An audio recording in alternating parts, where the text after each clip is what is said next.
स्थिति रहेगी, राष्ट्रीय लोकदल विधानसभा चुनाव में भी क्या भूमिका निभाएगी। तो आज हम बात करते हैं राष्ट्रीय लोकदल के कुछ युवा नेताओं के साथ में। सर, आपका नाम?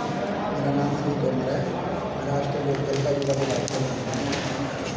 मैं कहना चाहता हूँ कि पहले तो युवाओं के दुश्मन थे, किसानों के दुश्मन, हर बेरोजगार युवा को इन्होंने पीटा है सड़कों पर, चाहे वो शिक्षक भर्ती हो, आर्मी भर्ती हो या कोई भी भर्ती लेकर, अगर कोई किसी भर्ती का मसला लेकर कोई भी अगर लखनऊ में इकट्ठा हुआ हो या कहीं भी प्रदर्शन किया हो, इन्होंने उनकी आवाज़ को दबाने का प्रयास किया है। अब किसानों की बात है तो किसानों के लिए जिस तरह से इन्होंने तानाशाही रवैया अपना रखा है, 700 लोग अब तक शहीद हो चुके हैं। और अब जो लखीमपुर में ये घटना हुई है, ये सीधे दिखाती है कि हमारे खिलाफ अगर कोई आवाज़ उठाने का प्रयास करेगा तो हम उस आवाज़ को हमेशा के लिए रखेंगे। ये तानाशाही रवैया सरकार का जिस सरकार का रहा है वो सरकार चली गई है। इस तरह का रवैया सरकार का बिल्कुल नहीं होना चाहिए। सरकार को विनम्रता से किसानों की बात सुननी चाहिए, लेकिन ये सरकार अब किसानों के पास, युवाओं के पास कोई दूसरा विकल्प नहीं बचा है। इस सरकार को पूरी तरह खत्म करेंगे और 2022 में राष्ट्रीय लोकदल की सरकार बनेगी। जयंत चौधरी, माननीय जयंत चौधरी हमारे नेता उत्तर प्रदेश में मुख्यमंत्री बनेंगे। मैं आपसे सवाल करना चाहूँगा, बिजनौर की किन किन सीटों पर आपकी पार्टी राष्ट्रीय लोकदल चुनाव लड़ सकती है? ये बड़े लीडरों का काम है। राष्ट्रीय नेता जो भी सीट लेंगे, जिस सीट पर भी लड़ाने का काम करेंगे, हमारा काम उस सीट को जिताना है। और बिजनौर में गठबंधन जैसे भी होगा, हम सारी सीटों पर अब की बार बिजनौर से सफाई करेंगे। जैसे 2019 के लोकसभा चुनाव में हमने पूरे मुरादाबाद मंडल से भाजपा का पत्ता साफ कर दिया था, इस तरह से हम पूरी तरह सफाई करेंगे। बिजनौर में, मंडल में, पश्चिमी उत्तर प्रदेश से पूरी तरह भाजपा जाती हुई दिखाई। जैसे आपका सपा के साथ में आप विधानसभा चुनाव लड़ सकते हैं, तो अगर जिन सीटों पर आपके उम्मीदवार नहीं होते जो सपा के खाते में जाएगी, तो उस पर आपकी क्या भूमिका रहेगी जिसपे सपा के कैंडिडेट उतरे? जो सीटें राष्ट्रीय लोकदल को मिलेंगी, जैसा चुनाव उनसे लड़ाया जाएगा, उन पर लड़ाया जाएगा, उससे मजबूती से गठबंधन का चुनाव लड़ाया जाएगा। जो सीट हमें नहीं मिलती सपा पे रहेगी, हमें उससे भी मजबूती से उस सीट को चुनाव लड़ाएगा। सीट के लिए आपका क्या होगा? अभी सीटों का बंटवारा अभी नहीं हो पाया है, जो होगा वो निर्णय हो जाएगा। अभी लंबा समय है, सीटों की बात अभी बात नहीं। चलिए, हम आपके पास लौटते हैं। सर, आपका नाम अपने बारे में बताइए। मेरा नाम सचिन हलावत है और मैं कौन से पद पर है? युवा राष्ट्रीय लोकदल बुंदेलखंड का क्षेत्रीय अध्यक्ष हूँ। सर, हम विधानसभा पर आपसे बात करेंगे। जैसे जिला बिजनौर के अंदर आपके बिजनौर सीट की संभावना है कि आप अपना राष्ट्रीय लोकदल अपना उम्मीदवार उतार सकते हैं, तो ऐसे में बिजनौर सीट पर आपकी क्या दृष्टि रहेगी, किस तरह से आप चुनाव लड़ेंगे?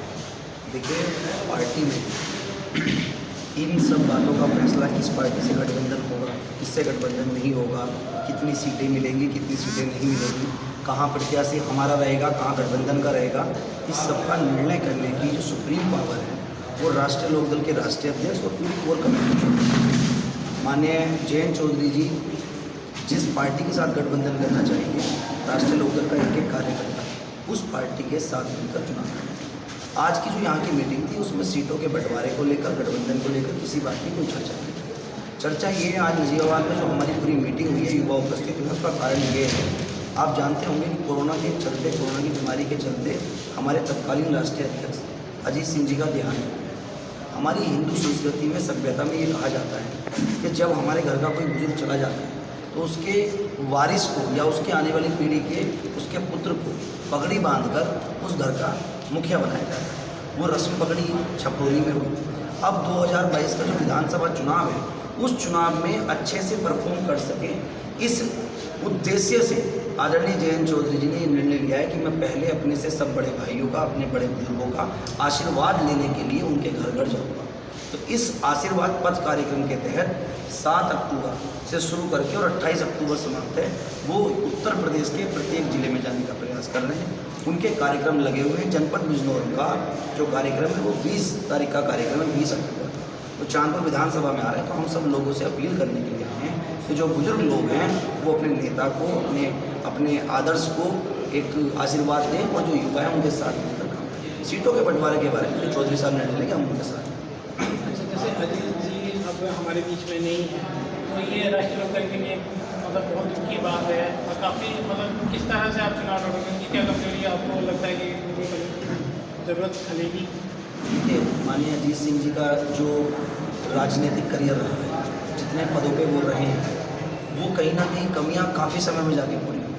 क्योंकि घर का जब बड़ा व्यक्ति चला जाता है, हमें कितने भी बड़े हो जाए, हमें ज़रूरत पड़ती है जब हमें कोई डिसीजन लेना होता है, कोई समझदारी पूर्वक निर्णय लेना होता है, तो हमें ये ज़रूरत पड़ती है कि अगर काश वो होते तो हम उनसे पूछ लिए होते।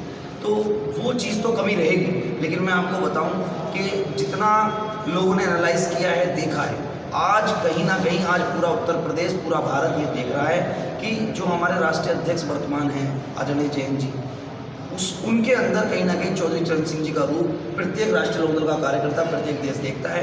मैं मानता हूं कि आज भले ही वो हमारे बीच में नहीं है, लेकिन उनका आशीर्वाद, उनकी विचारधारा, उनके सिखाए हुए आदर्श हमारे आदरणीय जयंत जी के अंदर हैं और वो हमें सही रास्ता दिखाएंगे और प्रत्येक लोकदल का कार्यकर्ता साथ में लग के उनकी हिम्मत बढ़ाएगा और अजीत सिंह जी की कमी को पूरा करने का कार्य करेगा। सर, हम आपसे बात करना चाहेंगे, आप अपने बारे में बताइए। मैं अरविंद चौधरी, पूर्व जिला महासचिव राष्ट्रीय लोकदल।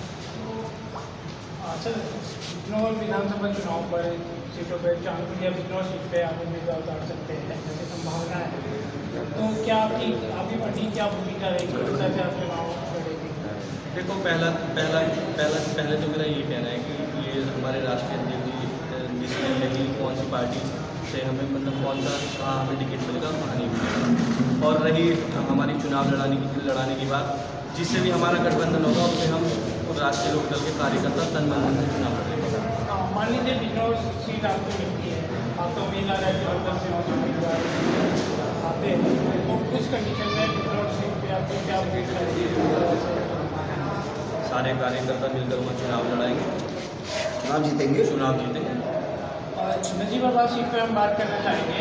नजीबाबाद की संभावना है कि अगर आचार सपा के साथ गठबंधन रहता है, तो सीट सपा के पास जाने की उम्मीद सीटों के बंटवारे के को लेकर एक अंदेशा लगा के मैं अनुमान लगा के आपको बता रहा हूँ कि अगर सीट सपा के पास जाती है तो उस कंडीशन में आप लोगों का गठबंधन रहता है, तो उस कंडीशन में राष्ट्रीय लोकदल की नजीबाबाद सीट पर क्या भूमिका है? अहम भूमिका रहेगी राष्ट्रीय लोकदल की और तन मन से चुनाव लड़ाया जाएगा, जो भी गठबंधन का प्रत्याशी होगा। लेकिन मेरा कहने का उद्देश्य फिर वही है कि ये राष्ट्रीय डिसीजन लेंगी कौन सा सीट हमें मिलेगी, कौन सी नहीं। नजीबाबाद सीट क्या पता राष्ट्रीय लोकदल को मिल जाए, तो जरूरी थोड़ी है। अगर राष्ट्रीय लोकदल को मिल गई, जब भी हमें गठबंधन को चुनाव लड़ाना है, समाजवादी वाले हमें लड़ाएंगे या कोई सी भी पार्टी, अन्य पार्टी, किसी से भी हमारा गठबंधन होगा, हम उसे तन मन धन से चुनाव लड़ेंगे। नजीबाबाद विधानसभा पे हम आपसे बात करेंगे, जैसे यहाँ पे विकास के मुद्दों पर चुनाव होने की संभावना है, विकास के मुद्दे रहेंगे, तो अगर मान लीजिए राष्ट्रीय लोकदल के पास ये सीट जाती है नजीबाबाद में से, तो आप क्या विकास के बारे में आपसे युवाओं के, किसानों के लिए जयंत चौधरी जी आपको दिखा चुके हैं। अभी लखीमपुर में जो घटना हुई है, पूरे देश के नेता वहाँ नहीं पहुँच पाए, अकेले नेता जयंत चौधरी थे जो वहाँ पहुँच पाए हैं। आप इस बात से समझ सकते हैं कि हर गरीब, हर किसान, हर युवा का दर्द उन्हें है और वो उनके दर्द में वो वहाँ हिस्सेदारी लेने पहुँचते हैं। नेताजी वहाँ पहुँचे, उन्होंने अपनी बात रखी, मजबूती से रखी। तो मैं कहना चाहूँगा कि नजीबाबाद में युवाओं की समस्या, जो बेरोजगारी की समस्या है, किसानों की समस्या है, वो मजबूती से उठाया जाएगा और जैसे कि पार्टी का निर्णय होगा, संगठित की जाएगी, मजबूती से चुनाव लड़ाया जाएगा। गठबंधन का चुनाव हमने पहले भी लड़ाया, पूरे मुरादाबाद मंडल में हमने बहुत मजबूती से राष्ट्रीय मंडल में गठबंधन का चुनाव लड़ाया। यूपी के चुनाव में, यूपी के विधानसभा चुनाव में राष्ट्रीय लोकदल की कितनी भूमिका आपके हिसाब से रहती है? बार बार आप वही सवाल कर रहे हैं। उत्तर प्रदेश का चुनाव, इस बार आप मेरे वर्डिंग्स नोट कीजिए। इस उत्तर प्रदेश में जिसकी भी सरकार बनेगी, हर व्यक्ति, हर पार्टी ये जान चुकी है कि किसानों और मजदूरों को अवॉइड करके, उन्हें नेगलेक्ट करके कोई भी पार्टी सत्ता में आज के बाद इस राज्य में तो क्या किसी भी राज्य में नहीं जाएगी। और किसानों और मजदूरों की पुरजोर आवाज़ उठाने वाले जो विचारधारा रही है इस पार्टी की, राष्ट्रीय लोकदल की, वो जयंत जी, वर्तमान में जयंत जी पूरे भारत में एक पार्टी आप मुझे बताइए जो किसानों के नाम पे आज तक राजनीति करते आ रही और अपने एजेंडे को कभी बदला नहीं है। तो अगर उत्तर प्रदेश में आप छोड़िए, मैं तो ये कहूँगा कि पूरे भारत में आने वाले समय में अगर सरकार बनेगी तो किसानों को अवॉइड करके नहीं बनेगी। इस उत्तर प्रदेश में सरकार बनेगी राष्ट्रीय लोकदल के, बिना गठबंधन के तो सरकार बनना संभव ही नहीं है। तो बार बार ये सवाल है, चुनाव तो आज ये हवा चल रही है, आज ये लोगों को महसूस हो चुका है कि अगर राष्ट्रीय लोकदल के साथ या किसान मजदूर के साथ खड़े होने का समय है, साथ नहीं खड़े हो गए तो आप बिखर जाओगे। भारतीय जनता पार्टी को जिस अभिमान का, जिस घमंड का जो समय था, आप देखिएगा कि इस बार ऐसा ना हो कि कोई देखने में अपना कहीं खाता खोलने में इस पश्चिम उत्तर प्रदेश की आंधी में ऐसा ना हो कि कहीं मात्र 10 का आंकड़ा भी ना हो। ये लखीमपुर में जो मामला हुआ है उससे किसान बड़ा दुखद है। आपकी राष्ट्रीय लोकदल पार्टी ने इसमें सहयोग के लिए वो आगे रहे, आपके राष्ट्रीय अध्यक्ष काफ़ी जोश के साथ उनकी वीडियो वायरल हो रही है कि वो बड़ी जोश के साथ में इस तरह से दिल को जाने की कोशिश कर रहा है। तो इस तरह क्या आपको लगता है कि जिस तरह से क्या उनका किसानों के प्रति प्यार दिखाया देखा जा रहा है, ऐसे में क्या आपको लगता है कि किसानों ने स्वीकार करेंगे? आज की सन 1902 24 साल का जन्म है, आज 2021 है। अगर आप इसकी इतनी लंबी एक शताब्दी से भी अधिक का समय 120 साल का इतनी लंबी विचारधारा, इतनी लंबी किसानों के प्रति, किसानों की क्या अवस्था है, मैं ज़्यादा मैं नहीं जाना चाहता, वरना मैं आपको बता दूँ भारत की आज़ादी के बाद भी किसानों को नहर की पटरी पर चलने की आज़ादी नहीं थी। किसानों को जो सरकारी ट्यूबवेल की रोड होती थी, जो सर्विस रोड कहा जाता है, उसमें चलने की आज़ादी नहीं थी। अगर वो चल रहे हैं उसका चलान किसानों को ट्रैक्टर के पीछे ट्राली जोड़ने की आज़ादी नहीं थी, अलग लाइसेंस करना पड़ता था। जब सत्ता में चौधरी चरण सिंह 67 में मुख्यमंत्री बने, उन्होंने इन तीनों कानूनों को हटाने का काम। ऐसे ही चौधरी साहब की आप बात करिए, ये पश्चिमी उत्तर प्रदेश जहाँ बैठे हो, यहाँ की ताकत है गन्ना।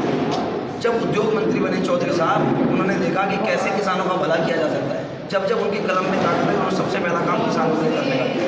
25 किलोमीटर की दूरी थी एक शुगर मिल से दूसरी शुगर मिल, वो दूरी घटाकर 15 किलोमीटर जहाँ बैठे हुए हैं, पास ही में बरकातपुर मिल है। आपको पता होगा पूरे इतिहास का, बरकातपुर के जंगलों में मूंगफली हुआ।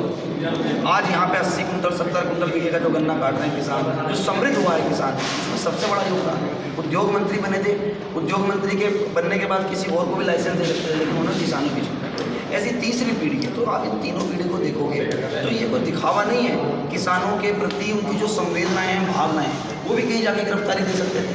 छुपते छुपाते उस परिवार के आंसू पहुँचने का काम किया। हमारे परिवार में भी जब कोई दुखद घटना होती है, और उस ऐसी दुखद घटना जो कि हमें कोई व्यक्ति छोड़कर चला जाए, परिवार के, समाज के बीच में जब बाहर के आगे लोग बैठते हैं, हमें भी शांति, तो उन लोगों ने आंसू पूछने का काम किया है। 3 पीढ़ी की विरासत है उनकी, तो ये दिखावे का या किसी तरीके का काम नहीं है। वो तो आगे भी सत्ता में आएंगे तो भी करेंगे, लेकिन हाँ, अगर सत्ता में सरकार आई और सत्ता में सब कुछ हमारे राष्ट्रीय अध्यक्ष जी के अनुसार रहा, तो आप ये देखेंगे कि अगले 5 साल में इन्होंने जो जुमला किया कि किसानों की आय दुगना करेंगे, ये किसानों के हर दुख पे मरहम लगाने का काम आदरणीय चौधरी साहब करेंगे।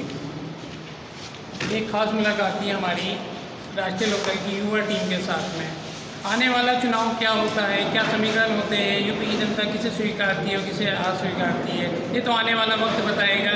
लेकिन राष्ट्रीय लोकदल की जो एक छवि रही है, वो किसानों के प्रति रही है। इनका किसानों के प्रति एक राजनीति में एक विकल्प रहा है कि किसानों के साथ चलने वाला। अब देखना यह है कि क्या असर पड़ता है आने वाले चुनाव में, राष्ट्रीय लोकदल कहाँ से कहाँ पहुँचती है। तो अगली मुलाकात में फिर हम किसी और टीम के साथ में मिलेंगे। टाइम्स ऑफ नजीब खुई में।